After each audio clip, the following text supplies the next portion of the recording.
कितने भी आगे बढ़ जाएं, कितने भी आप चाहे आगे जाके प्रेसिडेंट बन जाएं, पीएम बन जाएं, लेकिन माता पिता का जो ऋण है आप कभी नहीं चुका सकते। क्योंकि आप फेल होके जाएंगे तब भी आपको एग्जाम्पल बनना है, आप पास होके जाएंगे तब भी एग्जाम्पल बनना है। तो आप केवल अपने लिए नहीं पढ़ रहे हैं, आने वाली जो आपकी पीढ़ी है, छोटे भाई बहन है, उनके लिए भी आप पढ़ रहे हैं। क्योंकि नमस्कार दोस्तों, मैं हूं शिवम दिवाकर, आप देख रहे हैं शिवम दिवाकर यूट्यूब चैनल। बहुत सारे दोस्त हमें कई दिन से कमेंट कर रहे थे, शिवम भाई जो बच्चे सिलेक्ट हुए हैं एसएससी सीजीएल में उनका आप इंटरव्यू लीजिए ताकि हमें पता चल सके कि वो लोग कैसे तैयारी करते हैं और हम भी आगे निकल सकें। तो हमारे साथ एक भाई आज मौजूद हैं जिनके अंदर कुछ पाने का जज्बा था, जुनून था, हिम्मत थी और साहस था कुछ कर दिखाने का। उन्होंने कर दिखाया। आशा और उम्मीद करता हूँ ये वीडियो देखने के बाद आपके अंदर भी एक जज्बा, जुनून, हिम्मत और हौसला बढ़ेगा कुछ करने का। वो हमारे साथ मौजूद हैं, उनसे ही आज की वीडियो में हम जानेंगे उन्होंने ये सफलता कैसे हासिल की, एक छोटे से गांव से निकल के और शुरुआत से लेकर के आखिरी तक उन्होंने सरकारी स्कूलों में पढ़ाई की है वहाँ से निकल के। और इन भाई से हम लाइब्रेरी में एक बार मिल चुके हैं जब इनको सम्मानित किया गया था, तब आपने पहले एक वीडियो देखा है। तो चलिए शुरुआत करते हैं। सबसे पहले भाई आपका एक और बार स्वागत है हमारे चैनल पे। आज हम आपसे यही जानने के लिए आए हैं कि आपने ये जो सफलता हासिल की है मुखर्जी नगर के पास नेहरू विहार में रह करके, ये कितने दिनों में आपने प्राप्त कर पाई है और आपका नाम क्या है और आप कहाँ से हैं? धन्यवाद शिवम भाई। मेरा नाम सरबेंद पटेल है, जैसा आप सब पहले भी हमारा एक वीडियो हो चुका, आप सब लोग जानते हैं। और मैं बेसिकली एक एमपी में एक छोटा सा डिस्ट्रिक्ट है दमोह, और वहाँ पे दमोह डिस्ट्रिक्ट में भी एक छोटा सा गांव है जिसकी जनसंख्या करीब 200 से 300 ही है। गांव का नाम है बेला। मैं वहाँ का रहने वाला हूँ। यहाँ आपको ये जो सफलता मिली, कितने दिन लगभग इस सफलता को खींचने में लग गए? करीब मैंने एसएससी की प्रिपरेशन करीब 1.5 साल तक की हुई है। और अगर एक तो क्या है, एसएससी बहुत लंबी, मतलब प्रोसेस बहुत लंबी होती है। अगर आप सिलेक्शन ले, अभी देखिए आप इसी मेरे सिलेक्शन की बात कीजिए तो ये जो मेरा एग्ज़ाम है वो 2018 का है, और उसकी आज भी प्रोसेस ये है कि खाली मेरा सिलेक्शन हुआ है, आज भी ज्वाइनिंग आने में करीब मुझे 2 से 3 महीने का टाइम है। तो मतलब है इसमें सिलेक्शन तो आप करीब 1.5 साल 2 मैक्सिमम इतने में कर जाते हैं, लेकिन और आपको जो ज्वाइनिंग आने में उसमें एक पूरा मतलब पंचवर्षीय योजना टाइप में हो गई है, ऐसा है। तैयारी करते टाइम ऐसा नहीं लगा कि यार इसमें बहुत ज़्यादा टाइम लगता है, मैं ना करूं? क्योंकि अभी फरवरी में ही बहुत ज़्यादा इस पे इशू हुआ था, जैसे अभिनय सर हैं, राकेश यादव सर हैं, इन लोगों ने मुद्दा बढ़ चढ़ के उठाया था ट्विटर पे। तो आपको उस टाइम ऐसा नहीं लगा कि यार मैं कोई और तैयारी करूं क्योंकि इसमें बहुत ज़्यादा टाइम लगता है, उसके बावजूद भी आपने ये करी? हाँ, स्टार्टिंग में क्या होता है, आपके पास जुनून बहुत होता है, आपके मतलब मन में ऐसा होता है कि नहीं करना है, चाहे लेट हो रहा है, कुछ हो रहा है, पर करना है। तो ऐसा सर लोग भी साथ देते रहते हैं। जैसे उस टाइम पे भी आप लोगों ने देखा, हमारे जो अभिनय सर है, राकेश सर है, नीतू मैम है, इन लोगों ने भी सारे बच्चों का साथ दिया। और जो उसकी प्रोसेस थी, पेपर वगैरह हालांकि कैंसिल तो नहीं हो पाया, बाकी सर लोगों का सपोर्ट रहता, मोटिवेट करते रहते हैं कि आप तैयारी मत छोड़ो, हम आपके साथ हैं। तो ऐसे तैयारी आप करते रहें। आप कहाँ से हैं और यहाँ आपको क्यों आना हुआ? दिल्ली के नेहरू विहार में आपका आना क्यों हुआ? क्या आप जहाँ थे वहाँ पे तैयारी कर पाना मुश्किल था? नहीं, मुश्किल नहीं होता है, आज के टाइम में तो मुश्किल है ही नहीं। आप छोटे से छोटे गांव में भी रहें तो आपके पास मतलब ऑनलाइन प्लेटफॉर्म इतने सारे हो गए हैं, वीडियो कंटेंट भी पहुंच गया है। उस टाइम भी था पर लेकिन इतना नहीं था। तो मैं ग्रेजुएशन मेरी इंदौर की थी, उस टाइम पे इंदौर में रहते हुए मेरे मन में ऐसा आया था, कुछ हमारे दोस्त लोग थे वो यहाँ से तैयारी करके गए। 1-2 बार मैं भी खाली यही देखने आया था कि आखिर क्या डिफरेंस है हमारे मुखर्जी नगर में और एक छोटे से कस्बे आए, फिर एक बड़े इंदौर जैसे शहर में। तो कुछ चीज़ों में डिफरेंस मिलता है। यहाँ पे एटमॉस्फेयर है, एजुकेशन हब कहा जाता है मुखर्जी नगर, आप सारे बच्चों के साथ रहते हैं। उसमें क्या है, आपका एक कंपटीशन सा बना रहता है, आप देखते रहते हैं कि आपके पीछे वाला बच्चा जो आपसे मतलब थोड़े से मार्क्स कम है, अगर वो आपसे ऊपर जाता है तो आप में एनर्जी सी बनती है कि यार मुझे भी अब आगे मतलब और अच्छी प्रिपरेशन करनी चाहिए। या फिर आप मतलब धीरे धीरे लो होते हैं। तो इन सब चीज़ों में कॉम्पिटिशन में बने रहने के लिए यहाँ आना ज़रूरी है। बाकी ऐसा कुछ नहीं है, आप घर बैठ के भी बिल्कुल बिना किसी टेंशन की तैयारी कर सकते हैं, और तैयारी हो भी जाती है, करने वाले कर ही रहे हैं। क्या आप हिंदी मीडियम के छात्र थे या फिर इंग्लिश मीडियम के थे, और शुरुआती शिक्षा आपकी कहाँ हुई? मम्मी पापा का क्या नाम है? पारिवारिक जो बैकग्राउंड था वो कैसा था? मेरी शुरुआती जो शिक्षा है वह कक्षा 5 तक मेरे गांव बेला में ही हुई है। और मेरे पिताजी का नाम, जैसा आपने पूछा, लखन पटेल है। तो वहीं मेरी बेसिक कक्षा 5 तक तो मतलब एक जो गवर्नमेंट स्कूल होता है ना, शासकीय प्राथमिक शाला वाला, मतलब मेरी वहीं पे प्राथमिक कक्षा 5 तक शिक्षा हुई है। उसके बाद मैं धीरे आगे आया, और जो हमारा डिस्ट्रिक्ट है दमोह, तो 12th क्लास तक मैंने वहीं एक्सीलेंस स्कूल से तैयारी की हुई, मतलब अपनी पढ़ाई की है। और आफ्टर 12th मैंने अपनी BSc graduation government Holkar science college Indore से की है, और वहाँ के बाद फिर मैं मुखर्जी नगर तैयारी करने के लिए आया। मतलब मैंने काफ़ी शहरों का सफ़र तय किया है शिक्षा के रूप में। क्या है, और सरकारी स्कूल का खाना भी खाया होगा, मिलता था क्या वहाँ पे भी? बिल्कुल मिलता था, मिड डे स्कूल में मतलब मिलता था सब लोगों को। और फिर जो छोटे रहते तो सबको रहता मतलब एक बढ़ चढ़ के भाग सा लिया जाता कि अरे पहले मैं ही खाऊंगा, पहले मैं खाऊंगा। तो मतलब ये सारी चीज़ें होती रहती हैं तैयारी की है। लेकिन इसमें सबसे बड़ा रोल जो है आपके पेरेंट्स का रहता है कि मतलब जैसे ही मैं गाँव से निकला, उनने कभी मुझे भी ऐसा नहीं हुआ कि मुझे रोकने की कोशिश की है। अगर मुझे लगा कि मुझे दमोह जाना है पढ़ाई के लिए या फिर मुझे इंदौर जाना है, तो उनकी तरफ से पूरा सपोर्ट रहा है। उनने मतलब एक क्वेश्चन भी कभी नहीं किया है। इसके लिए मैं सदैव ग्रेजुएट अपने पेरेंट्स का तो सभी आभारी रहते हैं, उनका पूरा साथ रहा। उनने कभी मुझसे एक क्वेश्चन भी नहीं किया कि आपकी तैयारी कैसी चल रही है, क्या कैसा है। आप अपनी ईमानदारी से काम करते हो, रिजल्ट उनको दिखता है। और आपका अगर रिजल्ट दिख रहा है तो बिल्कुल माता पिता के लिए इससे बढ़िया खुशी की बात कुछ होती नहीं है। और पापा मम्मी क्या करते हैं? मेरे पापा जो हैं वो एक किसान हैं, मध्यम वर्गीय मिडिल क्लास फैमिली है हमारी। पापा और हमारे जो परिवार है आज भी गांव में रहता है। और मेरा जो बैकग्राउंड था, गांव में तो हिंदी मीडियम स्कूल ही होते हैं, गवर्नमेंट स्कूल। आज ज़रूर प्राइवेट स्कूल पहुंच रहे हैं इंग्लिश मीडियम, लेकिन उस समय मैं मतलब बेसिकली एक हिंदी मीडियम का ही छात्र रहा हूँ। आज भी मैंने तैयारी की तो मैं GS जो होता है वो भी हिंदी मीडियम से ही मैंने पढ़ा है सारा। उसके बाद में अगर ये देखा जाए कि दोस्तों का कुछ रोल इसमें रहा है या नहीं? माता पिता की बात अगर देखा जाए तो मेरे ख्याल से सबसे बड़ा रोल आपकी सक्सेस में फ्रेंड्स का ही रहता है। जब मैं इंदौर से यहाँ पे शिफ्ट हुआ था तो उस समय मेरे कुछ फ्रेंड्स थे, जैसे सत्येंद्र जीवन लोग हैं, ऐसे कुछ फ्रेंड आए थे। और मैं यहाँ जब तक पूरी तरीके से सेटल नहीं हो गया, मतलब मेरी कोचिंग ज्वाइन नहीं हो गई, लाइब्रेरी ज्वाइन नहीं हो गई, मैथ्स वगैरह सब कुछ चीज़ें सेटल नहीं हो गई, वो यहीं मेरे साथ रहे। तो ऐसा रहता है आप लोग के, अगर आपका दोस्त फ्रेंड सर्कल है तो आपको मोटिवेट होने की ज़रूरत नहीं है। वो लोग आपको पुश करते रहते हैं, आपकी आशा रहती है। तो इन्हीं सब चीज़ों से आपको लगता है कि अगर आप बहुत सारे लोगों की आस हैं तो आपकी तैयारी ऑटोमेटिक आगे बढ़ती रहती है। ठीक है, मुखर्जी नगर में कोचिंग की बहुत ज़्यादा भरमार है, तो कोचिंग की क्या भूमिका रही आपकी सफलता में? स्टार्टिंग में जब आप आते हैं तैयारी के लिए तो आपके लिए तो मतलब मार्केट पूरा खुला ही हुआ है, 1000 किताब है यहाँ पे, लेकिन आपको कुछ आइडिया भी नहीं होता कि आपको पढ़ना क्या है। कोई भी भाई या बहन जो हमसे सीनियर है वो तैयारी करते हैं, उनका रिजल्ट मायने नहीं करता उस समय पे। अगर वो फेलियर भी हैं या फिर सक्सेस हैं तो आपको वहीं उनसे जाके पूछना होता है कि भैया मैं कौन सी बुक प्रेफर करूं, कौन से कोचिंग को करूं। तो जिसने जो बता दिया स्टार्टिंग में तो हम वही कर लेते हैं, चाहे वो अच्छा हो या बुरा हो। लेकिन अब जब धीरे धीरे आगे बढ़ जाते हैं तब आपको ये बात पता चलती है कि ये चीज़ें कुछ इरेलेवेंट थी, ये हमें नहीं पढ़ना था। लेकिन वैसे पढ़ाई बेकार नहीं जाती, आपने पढ़ लिया तो इससे अच्छा ही कुछ मिलेगा आपको। क्या आपने आपकी टेबल पे बहुत कम बुक्स रखी हुई हैं यहाँ पे? क्या आप इतनी ही बुक पढ़ते थे या फिर और भी हैं? हाँ, बुक्स तो बहुत सारी होती हैं। बुक्स पढ़ने के लिए तो ऐसा होता है कि मतलब आप मैथ्स की बुक उठा लो, मार्केट में आपको 5 बुक मिलेंगी। लेकिन मेरा मानना है कि आप 5 बुक को पढ़ने से अच्छा एक बुक को 5 बार पढ़ें।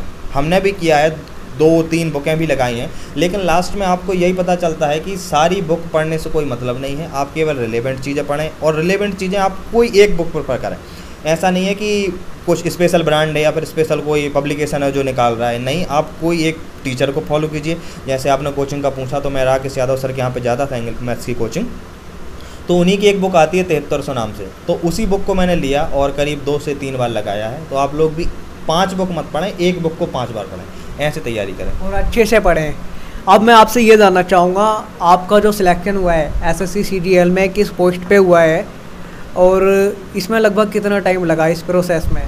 इस प्रोसेस में पूरा करीब 1.5 साल लगा है। ये 2018 का रिज़ल्ट है और इसमें मुझे tax assistant income tax department में मेरा सिलेक्शन हुआ है। और आपका आज एक और रिजल्ट आया है, वो क्या है? जी, मेरा 2019 का रिजल्ट भी आया है, कल उसके मार्क्स वगैरह आ गए हैं। तो उसमें भी एक अच्छी आशा है, आशा नहीं मतलब श्योर ही है कि इससे बढ़िया पोस्ट ही मिलेगी, और सब कुछ ठीक रहा तो इंस्पेक्टर पोस्ट भी मिल जाएगी। बिल्कुल दोस्तों, बिल्कुल मिलेगी, हमारी भी पूरी शुभकामनाएं हैं। ये किताब हम देख पा रहे हैं, इसके अंदर आपने ये क्या पर्ची सी बना के रखी हुई है, इनके बारे में ज़रा बताइए क्या है, और ये कौन सी बुक है? ये जो बुक है ये वोकेबलरी की यूज़ की जाती है, वर्ड पावर मेड सी। और इसके जो पर्चे देख रहे हैं आप, तो पूरी तैयारी का सार है। ऐसे पर्चे खुद के शॉर्ट्स नोट्स होते हैं। अगर आप तैयारी कर रहे हैं तो ये रिवीजन के टाइम पे ये तो नामुमकिन ही है कि आप सारा रिवीजन कर पाएँ लास्ट टाइम पे। तो ये जो नोट्स होते हैं इन्हीं को आपको लास्ट टाइम पे एक क्विक रिवीजन के रूप में देखना होता है। और ये आप देखिए ऐसे पर्चे से बने रखे हैं, एक सेट बाई सेट है। एक सेट ये है, दूसरा सेट आप ये देखेंगे, ये डेली टारगेटेड सेट होते हैं कि इसका रिवीजन मुझे आज करना है। नई चीज़ तो मैं पढ़ूंगा ही पढ़ूंगा, साथ में एक सेट को मुझे भी आज निपटाना है। इस सेट में कई सारे पेज हैं और काफ़ी टाइम बनाने में लगता होगा। दोस्तों आप देख सकते हैं इसमें जो है ना कई सारे पेज हैं और इसे बनाने में काफ़ी टाइम लगता होगा। और इसको हम कहीं पे भी आसानी से लेके जा सकते हैं, बस में, गाड़ी में, बाइक पे, कहीं पे भी बैठ के आसानी से पढ़ सकते हैं। तो इसमें कितना टाइम आप देते थे? इसमें ऐसा होता है जैसे आप कोई बुक है, इस पेज को आप कंप्लीट कर रहे हैं, इसको आप पढ़ रहे हैं, तो इसमें आपको कुछ चीज़ें मिलती हैं। 80% तो आप पढ़ चुके होते हैं रिवीजन के टाइम पे, लेकिन कुछ चीज़ें होती हैं जो आपको बहुत ज़्यादा दिक्कत दे रही हैं, बार बार आप उन चीज़ों को भूल रहे हैं, तो उनका रिवीजन मस्ट हो जाता है। तो उन चीज़ों के लिए नोट करने के लिए ऐसे पेज बने होते हैं। एक दिन का सार ये हो गया, अगले दिन पढ़ा आपने, ये दूसरा पेज हो गया, तीसरा पेज हो गया, ऐसे 7 दिन के 7 पेज होते थे। संडे को इन सब का मेरा रिवीजन होता था। जब हम मुखर्जी नगर में पहली बार आते हैं तो हमारे सामने कई खिचड़ियाँ हमारे दिमाग में पकने लगती हैं। क्यों? हमें खाना बनाने की टेंशन होती है, रूम की टेंशन होती है, कहाँ लेंगे, कैसे लेंगे, किताबों की भी टेंशन होती है, कौन सी पढ़ेंगे, कब पढ़ेंगे, सेल्फ स्टडी कितने घंटे करेंगे, लाइब्रेरी कब ज्वाइन करेंगे, ये भी होती है। तो ये सारी चीज़ें आप कैसे मैनेज करते थे सारी? जब आप स्टार्टिंग तैयारी के लिए आते हैं तो सबसे ज़्यादा तो आपके अंदर क्या होता है, नर्वसनेस होता है। आप मतलब कॉन्फिडेंट तो उतने रहते ही नहीं जितना आपको होना चाहिए, जो तैयारी के लिए बहुत मस्ट है। तो इनके चीज़ों के लिए आपको ये है कि ये आप कहीं वीडियो देखेंगे तब भी आप थोड़े मतलब टेम्परेरी टाइप में मोटिवेट होंगे, लेकिन अगर आपको परमानेंट मोटिवेशन रखना है तो उसके लिए आपके पास कोई एक वैलिड रीज़न होना चाहिए। वैलिड रीज़न जैसे आप घर से निकल रहे हैं, आज भी छोटे गांव में ऐसा होता है कि कोई भी बच्चा बाहर आने चाहता है, तो जैसे मेरे पेरेंट्स ने तो अलाउ किया मुझे आगे बढ़ने का, पूरा सपोर्ट दिया, लेकिन आज भी गाँव के छोटे छोटे गाँव, आपका भी गाँव जो छोटा होगा, वहाँ पर देखते हैं कि कुछ आज ऐसा माहौल है कि बच्चे आगे तैयारी के लिए जाते हैं तो उन्हें जाने से रोका जाता है, स्पेशली गर्ल्स के लिए। वहाँ पे तो माहौल ही ऐसा है कि लड़की पे पैसा खर्च करने से अच्छा है आप लड़के के लिए आगे बढ़ाएं। तो इन्हीं सब चीज़ों के लिए आप मतलब एक पूरे गांव के लिए एक आइडियल होते हैं, क्योंकि आप फेल होके जाएंगे तब भी आपको एग्जाम्पल बनना है, आप पास होके जाएंगे तब भी एग्जाम्पल बनना है। तो आप केवल अपने लिए नहीं पढ़ रहे हैं, आने वाली जो आपकी पीढ़ी है, छोटे भाई बहन हैं, उनके लिए भी आप पढ़ रहे हैं। क्योंकि आप अगर सक्सेस होके जाएंगे तो लोग आपको देखेंगे, उनके पेरेंट्स बोलेंगे कि हाँ भाई अगर कोई तैयारी करता है प्रॉपर तरीके से या फिर हम उसको बाहर भेजते हैं तो वो सक्सेस होते हैं। तो आप एक पूरी उम्मीद रहते हैं समाज की, यही सब चीज़ें आपको मोटिवेट करते रहते हैं ऑटोमेटिक। आपके अंदर एक जज्बा और एक जुनून होना चाहिए कि हाँ मुझे कुछ करना है। अब यहाँ पे आपका बी प्लान क्या है? आपके पीछे एक बोर्ड भी लगा हुआ है, वाइट बोर्ड, उस बोर्ड का क्या मकसद है इस कमरे में? देखिए प्लान भी तो मेरा अभी कुछ ऐसा है कि इकोनॉमिकली कुछ ऐसा नहीं है कि मैं मतलब पैसा कमाना चाहता हूँ या कुछ भी, लेकिन जैसा मैंने आपको बताया कि आज भी गाँव के छोटे छोटे शहर में कुछ होनहार बच्चे भी हैं या फिर कुछ ऐसी गर्ल्स हैं, हमारी सिस्टर लोग हैं जो आना चाहती हैं, नहीं आ पा रही हैं। पढ़ने का उनके अंदर जज्बा है, कोई इकोनॉमिकली वीक है तो कोई फैमिली बैकग्राउंड अच्छा नहीं है, किसी के पेरेंट्स अलाउ नहीं करते, समाज नहीं आगे जाने दे रहा। तो मेरा मतलब सिर्फ इतना ही है कि अगर आप शिक्षित हैं तो केवल आप अपने तक शिक्षा ना रखें, आप आगे बढ़ाएं जिनको आपकी इसकी ज़रूरत है। हो सकता है आप इसको मतलब मेरा सिर्फ प्लान यही है कि मतलब यहाँ बैठ के अब मैं सिलेक्टेड हो गया हूँ तो बस आने बच्चों के लिए पढ़ाता रहूं और जो गांव के लोग हैं उन तक मेरी शिक्षा पहुंचे, जिससे वो भी कुछ आगे करना चाहते हैं। तो आप स्टार्टिंग में उनके मन में एक विज़न बन जाए कि मैं घर बैठे तैयारी कर सकता हूं, मुझे गाइडेंस भैया से मिलती रहेगी या फिर कुछ भी चीज़। तो बस मेरा प्लान यही है कि मैं अपने गाँव के लिए छोटे बच्चे हैं उनके लिए आगे लेके जाऊँ, या फिर जो भाई बहन तैयारी कर रहे हैं उन्हें अभी वही कंटेंट उनके गाँव में प्रोवाइड कराऊँ जो मुखर्जी नगर में उपलब्ध है।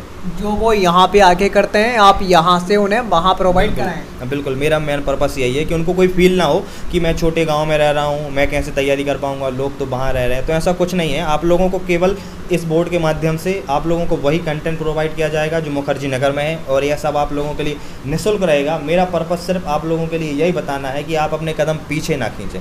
जिस प्रकार की मदद की ज़रूरत रहेगी हम करेंगे, शुभम भाई हैं या फिर और भी टॉपर्स लोग हैं जो हमारे कनेक्शन में होंगे, उनके द्वारा आपको मदद प्रोवाइड की जाएगी। आप आगे बढ़ें, तैयारी करें, बस मेरा मेन पर्पस यही है। टीचिंग का अभी आप कैसे करते हैं, कि कैसे वीडियोस बना के करते हैं या कैसे करते हैं? आपका कोई पेज वगैरह है, कोई चैनल वगैरह है, तो उसके बारे में हमें बताइए ताकि लोग भी जान पाएँ। जी, मैंने अभी अपने यूट्यूब पर एक SP बोर्ड नाम से चैनल बना रखा है। SP जैसे मेरा नाम में आता है और बोर्ड ये बोर्ड, इस नाम से मैंने एक चैनल बना रखा है। उस पर वीडियो तभी मैंने नहीं डाले हैं, ऑफिशियल चैनल बन जाएगा कुछ दिन में, लेकिन वीडियो मेरे कंप्लीट हो चुके हैं। मैं कुछ यूट्यूब मतलब लैपटॉप की सहायता से वेबकैम से भी ऑनलाइन वीडियो बनाता हूँ, कुछ मैं बोर्ड पर भी वीडियो बनाता हूँ। जैसे ही उन वीडियो की एडिटिंग कंप्लीट हो जाएगी, चैनल पूरे तरीके से ऑफिशियल हो जाएगा, तो आप लोगों को वीडियो सारे प्रोवाइड करा दिए जाएंगे। उसमें आपके लिए पूरी प्रेफरेंस की गाइडेंस बेसिक से लेके आपको मतलब मेंस की तैयारी तक के लिए सारे वीडियो आपको निःशुल्क प्रोवाइड कराए जाएंगे। दोस्तों, मैं आपसे कहना चाहूँगा ये एक बहुत ही अच्छा समय है और एक खुशी का पल है। इसमें आप बढ़ चढ़ के हिस्सा लें और भाई का सहयोग करें, क्योंकि जब आप सहयोग करेंगे तो इनको भी एक हिम्मत मिलेगी, जज्बा और जुनून और कुछ करने का मिलेगा आपके लिए, और आगे अच्छा कर पाएंगे। आप बढ़ चढ़ के हिस्सा लीजिए, मेरा आपसे हाथ जोड़ के ये निवेदन है, और आप लेंगे भी हिस्सा, उसमें मुझे पूरी उम्मीद है। क्या जो सफलता के दरवाजे हैं ज़रूरी है मुखर्जी नगर आके ही खुलते हैं? बिल्कुल ऐसा नहीं है, ऐसा कुछ नहीं है। एक जैसे मतलब सुपर 100 मूवी ये भी है, उसमें भी ये सुपर 30 सॉरी, उसमें भी डायलॉग है कि ज़रूरी नहीं राजा का बेटा ही राजा बने।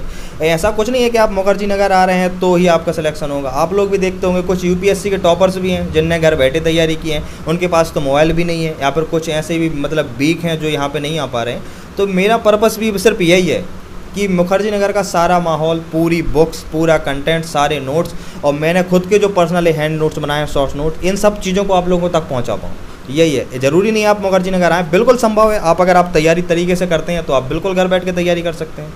बिल्कुल सही कहा भाई ने, बहुत ही अच्छा इन्होंने बोला। ज़रूरी नहीं है कि राजा का बेटा ही राजा बनेगा, अगर आपके अंदर भी जज्बा है, जुनून है, आप गरीब परिवार से हैं तो आप भी बन पाएंगे। अब मैं आपसे यहाँ पे ये जानना चाहूँगा, आपने इंग्लिश और मैथ के लिए तो बता दिया कि मैंने कोचिंग ज्वाइन किया था, बाकी के सब्जेक्ट को आप कैसे हैंडल करते थे?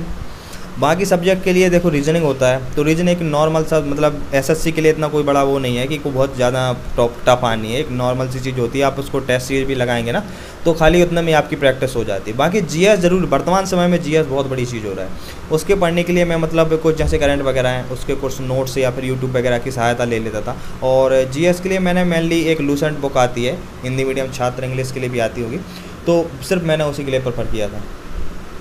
तो दोस्तों आशा और उम्मीद करते हैं ये वीडियो आपको पसंद आई होगी। यहाँ कुछ आपकी बुक्स भी रखी हुई हैं, ये कौन कौन सी बुक हैं, इनके बारे में भी ज़रा बताइए। ये तो मेरा एक क्या है कि मेल नॉवेल्स हैं वगैरह, नॉवेल्स वगैरह पढ़ता रहता हूँ मैं, थोड़ा खुद से मोटिवेट होता हूँ या फिर दुनिया भर का नॉलेज चाहिए आपको उसके लिए। बाकी ये इंग्लिश की बुक है, इसके लिए मैंने प्रेफर किया था। आप लोग भी देखें, करना चाहें तो कर सकते हैं। एसपी बख्शी बुक है, ग्रामर के लिए बेहतरीन है और वोकैब भी इसके लिए बहुत अच्छी खासी है। तो मतलब अगर आप इसको भी पढ़ें तो एक ठीक ठाक आपका डिसेंट स्कोर हो सकता है इंग्लिश में। आप सेल्फ स्टडी कितने घंटे यहाँ करते थे, खुद से मेहनत?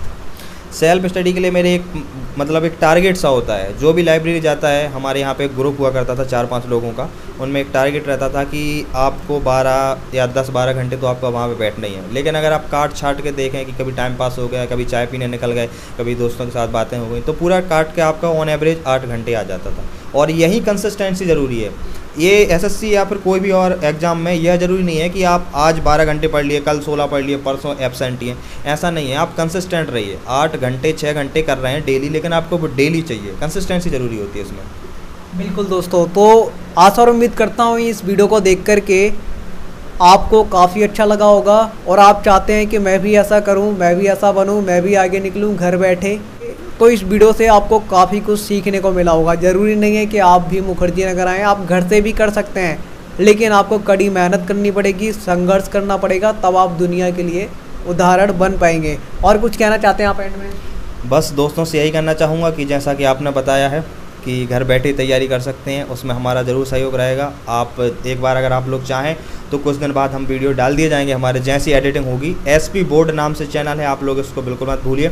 आप लोगों के लिए एक सारा कोर्स तैयार करके दिया जाएगा, A to Z आप लोगों को पढ़ाया जाएगा, चाहे जो भी स्ट्रेटजी हो आप लोगों को वहाँ शेयर की जाएगी।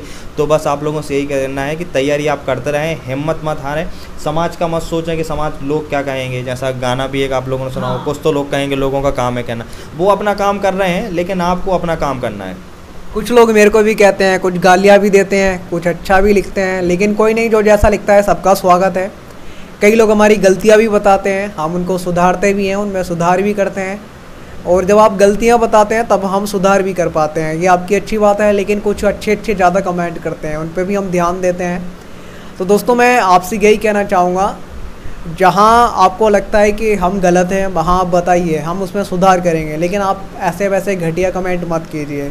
एक चीज़ और आपसे मैं यहाँ पे जानना चाहूँगा, आज मम्मी पापा से दूर हैं सफलता प्राप्त करने के बाद, और दोस्तों से जो बचपन में दोस्त रहा करते थे उनके लिए स्पेशल और माता पिता के लिए स्पेशल, आप अब क्या कहना चाहेंगे वीडियो के एंड में? माता पिता तो ऐसा होता है ज़िंदगी में, आप कितने भी आगे बढ़ जाएं, कितने भी आप चाहे आगे जाके प्रेसिडेंट बन जाएं, पीएम बन जाएं, लेकिन माता पिता का जो ऋण है आप कभी नहीं चुका सकते। माता पिता ने कभी भी आपको ना तो एहसास होने देंगे, कितनी भी ज़्यादा दिक्कत हो वो आपको कभी एहसास नहीं होने देंगे। यही बोलेगा घर पे सब ठीक है, तुम बिल्कुल प्रॉपर तरीके से तैयारी करो। तो माता पिता के लिए तारीफ़ में शब्द करना तो मेरे ख्याल से कुछ अभी शब्द ऐसे बने ही नहीं है। माता पिता का प्यार एक मतलब निस्वार्थ होता है। दुनिया में कुछ उपलब्ध है तो सिर्फ यही है कि माता पिता का प्यार। और दोस्तों के लिए तो ऐसा है, आप आगे भी जाएंगे तो दोस्त जैसे कल बात करते थे आज भी बात करते हैं। आज भी मैं गांव जाता हूं तो दोस्तों से वैसे ही बैठता हूं साथ में। वही एक हमारे गांव में एक चबूतरा है, नीम का पेड़ है, वहीं पे आज भी सारे बैठते हैं, बड़े लोग ही बैठते हैं, छोटे ही बैठते हैं। गाँव में आज भी मर्यादा बनी होती है कि मतलब इस साइड छोटे लोगों को, मतलब बच्चे जो हम जैसे जनरेशन है उनको बैठना होता है, और साइड में जो बड़े हैं उन्हीं को बैठना होता है। तो दोस्तों और माता पिता के लिए तो कुछ आप कितने भी आगे चले जाएं, कुछ बड़े वो नहीं होता है, उनकी तुलना आप कर ही नहीं सकते। बिल्कुल नहीं कर सकते। आपकी तैयारी में या फिर आप कहीं भी जा रहे हैं तो माता पिता और दोस्त ही आपके लिए बहुत बड़ा मोटिवेशन होते हैं, और वो हर समय आपके साथ रहेंगे। अगर आपके ट्रू फ्रेंड है तो मेरे ख्याल से मुझे नहीं लगता वो आपको कभी छोड़ेंगे। बिल्कुल। और आप अपने परिवार में इकलौते भी थे। हाँ, मैं अपने परिवार में इकलौता हूँ। तो कभी कभार ऐसा होता है कि जो मतलब माता जी, मतलब मम्मी का जो प्रेम होता है ना, वो ऐसा उमड़ जाता है। कभी घर से आए तो आंसू निकल रहे हैं तो उनको देख के हम कमज़ोर हो जाते हैं, क्योंकि उन्हें यही लगता है कि मेरा लड़का आंखों के सामने रहे, तैयारी कर रहा है, अच्छी बात है, आगे जाना जा रहा है, ठीक है अच्छी। लेकिन उनको मतलब ऐसा होता है ना कि एक लड़का मुझसे दूर जा रहा है, स्पेशली अगर आप अकेले हैं तब तो ज़रूरी लगता है। तो इन सब चीज़ों पे आपको जितने स्ट्रॉन्ग आपको होना है उतनी ज़्यादा आपके पेरेंट्स को भी होना पड़ता है, क्योंकि आप अपने माता पिता से दूर हैं तो वो भी तो अपने लड़के से दूर हैं, वो भी तो आपकी अपनी नज़रों से दूर कर रहे हैं। तो इसलिए आप लोग अगर आप तैयारी कर रहे हैं तो इन सब चीज़ों को आप व्यर्थ ना जाने दें। केवल आप अपनी मेहनत नहीं कर रहे हैं, माता पिता ने भी आपके लिए बहुत कुछ खोया है। कितनी तैयारी, मतलब आप प्यार से लेके पैसा, हर चीज़ में, मतलब हर चीज़ में एडजस्टमेंट कर रहे हैं, तो आप उसको बेकार ना जाने दें। एक बार आपको मौका मिला है तो उसको ज़रूर अवसर में बदलें, क्योंकि बहुत सारे लोग हैं जो आज भी तरस रहे हैं कि काश मैं मुखर्जी नगर में पहुंच पाता। कुछ ऐसे भी हैं जो सिर्फ इसके लिए तरस रहे हैं कि मेरे पास 1000 रुपये हों तो मैं केवल मुखर्जी नगर जाके बुक्स ले आऊँ। तो आप बहुत सौभाग्यशाली हैं जो कहीं भी रह के आप अपनी तैयारी कर रहे हैं, तो उसको आप कभी मत छोड़ें, उसका आप ज़रूर फ़ायदा लें। बिल्कुल दोस्तों, ये बात इन्होंने बिल्कुल सही सटीक कही है, और इनके माता पिता को हम भी सलाम करते हैं। क्योंकि दोस्तों जब हम परिवार में अकेले होते हैं ना तो बहुत सारी दिक्कतें होती हैं, काम जो होते हैं वो हमें करने होते हैं, लेकिन उसकी जगह हम यहाँ होते हैं और वो कैसे भी करते हैं, परेशान भी होते हैं, लेकिन उनके अंदर भी एक जज्बा था, एक हिम्मत थी, उन्होंने ये कर दिखाया और अपने बेटों को यहाँ भेजा। और लेकिन बेटा भी कम नहीं था, उसके अंदर भी एक जज्बा और जुनून था, उसने भी यहाँ से कर दिखाया। ये ही हैं वो भाई जिन्होंने कर दिखाया। आज की वीडियो में इतना ही। जय हिंद, वंदे मातरम। और हाँ, अगर आप कुछ पूछना चाहते हैं, कहना चाहते हैं, तो आपके प्यारे प्यारे विचार कमेंट बॉक्स में सादर आमंत्रित हैं। आज की वीडियो में इतना ही। जय हिंद, वंदे मातरम।